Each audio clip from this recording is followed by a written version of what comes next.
Today, we're digging into the story of Cyrus the Great and an ancient empire built on something truly revolutionary: respect. So, let me ask you something. When you think of human rights, you probably picture some grand official document, right? Like on paper or maybe parchment. But what if one of the first, most powerful statements about human freedom wasn't written on a scroll at all? What if it was this? Yeah, a small, barrel-shaped piece of baked clay, found buried in the dust of ancient Babylon. It really doesn't look like much, but let me tell you, the words etched into this thing would literally change the world. To really get why this thing is so important, we gotta go back to the moment it was discovered. This is where the modern world got a direct line to the mind of a king who lived over 2,500 years ago. Okay, so here it is, the Cyrus Cylinder.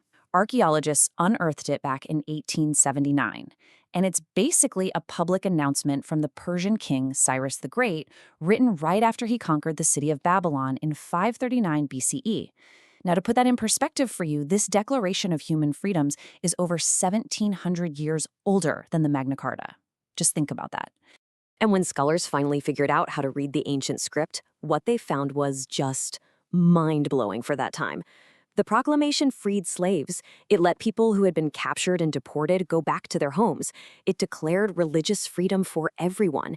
And get this, it even ordered the government to pay for the rebuilding of temples for the very people he had just defeated.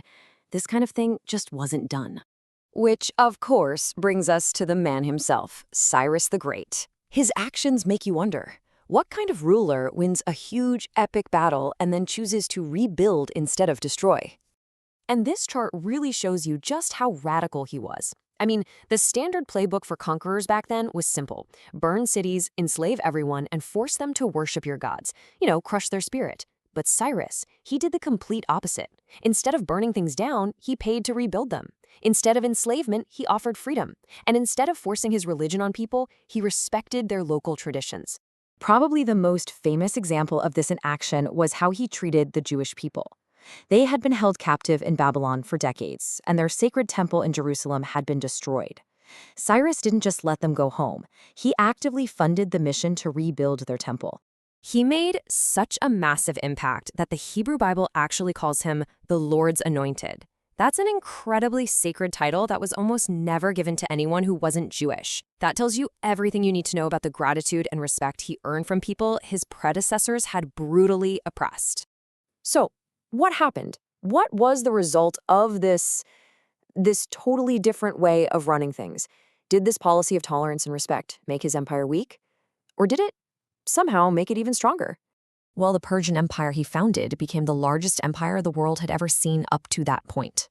It was huge, stretching all the way from the Balkans to the Indus Valley. It was the undisputed superpower of its day. And it wasn't just big, it was stable. The empire lasted for 200 years, holding together all these different cultures, languages, and religions. And that incredible stability, it was a direct result of his unique way of governing. Even the Greek historian Herodotus, and trust me, he was not a fan of the Persians, even he had to admit that Cyrus was genuinely loved by the people he ruled. In an age of absolute brutality, being loved by the people you conquered was, well, it was basically unthinkable. But Cyrus pulled it off. So look, this isn't just some dusty old history lesson.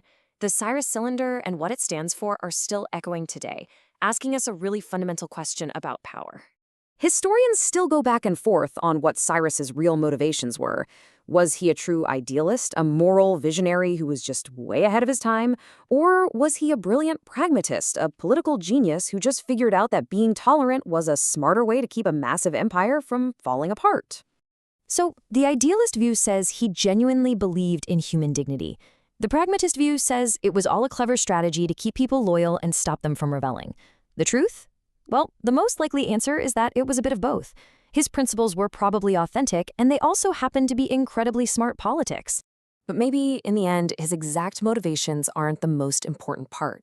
Because regardless of why he did it, look at the results. People were freed, cultures were saved, holy sites were rebuilt.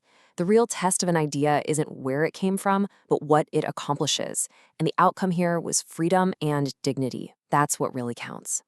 The legacy of this little clay cylinder is so potent that today a replica of it is on display right inside the United Nations headquarters. It's a physical, tangible link between the ancient world and our modern hopes for human rights and cooperation. And what's its message sitting there? It's a powerful argument that tolerance, pluralism, respect for others, these aren't new ideas. They're not Western ideas. They are ancient human discoveries figured out thousands of years ago. And that leaves us with one last big question to think about, a question that Cyrus answered not with words, but with his actions.